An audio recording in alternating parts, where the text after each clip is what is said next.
সকাল সকাল ঘুম থেকে উঠে মাথায় চান করে বেরিয়ে পড়েছি বাবা বৈদ্যনাথকে দর্শন করতে। এই যে মন্দিরে এখানে এসে সবার প্রথমে আমরা হাত পা খুব ভালো করে ধুয়ে নিলাম। তারপর এখানে আমরা ভিআইপি লাইন দিয়ে এগিয়ে চলেছি বাবা বৈদ্যনাথের দিকে। এখন তোমরা আমাদের কিছু ছোট্ট ছোট্ট গ্লিমস দেখে নাও, তারপর আমরা পুরো পুজোর পুরো স্ট্রাকচার পুরো পদ্ধতি সব তোমাদের সাথে শেয়ার করে দেবো। ঘড়ির কাটার সময় এখন 8টা। আমরা মন্দির থেকে জাস্ট ফিরলাম। আমরা আমাদের হোটেলে দাঁড়িয়ে রয়েছে এখন। আমাদের হোটেল থেকে মন্দিরের দূরত্ব ওই পায়ে হেঁটে 3-4 মিনিট মতো লাগে। তো মানে একদম হোটেলের পাশের গলি থেকে তুমি মন্দিরের পশ্চিম দরজা যেতে পারবে, আবার এই দিকে ঘুরে ভিআইপি গেটে ঢুকতে পারবে। তো আমাদের হোটেলের নাম হোটেল ভারতী, আমি কালকেই বলেছি। এখানে প্রত্যেকটা রুমের কস্ট পড়ছে পার নাইট 2500 টাকা মতো, জিএসটি আলাদা আবার। অ্যান্ড আমরা এটা মেক মাই ট্রিপ থেকে বুক করেছি, তোমরাও আসলে করতে পারো বুক।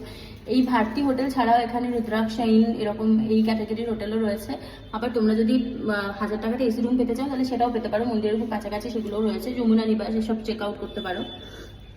তো যেটা বলার, মন্দিরের সিস্টেমটা, মন্দিরে 2 রকমের সিস্টেম আছে, একটা হচ্ছে জেনারেল লাইন আর একটা হচ্ছে ভিআইপি লাইন।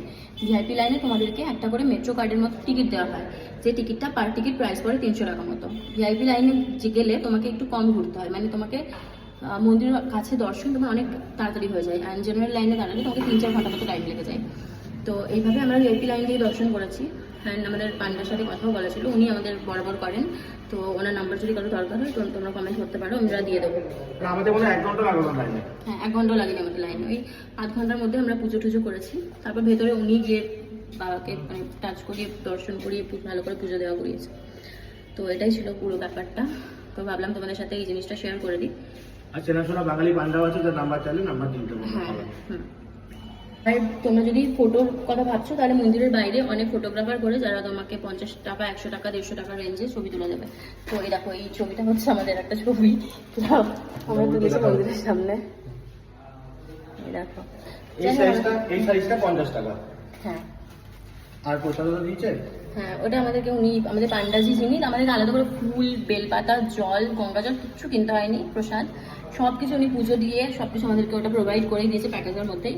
এবার তুমি খুশি হয়ে যা টাকা দিতে চাইবে দিতে পারো। আমরা যেরকম ওনাকে 1000 টাকা, ওনার অ্যাসিস্ট্যান্ট যিনি আমাদেরকে নিয়ে লাইনে লাইনে ঘুরছিলাম ওনাকে 200 টাকা দিয়ে এসেছি।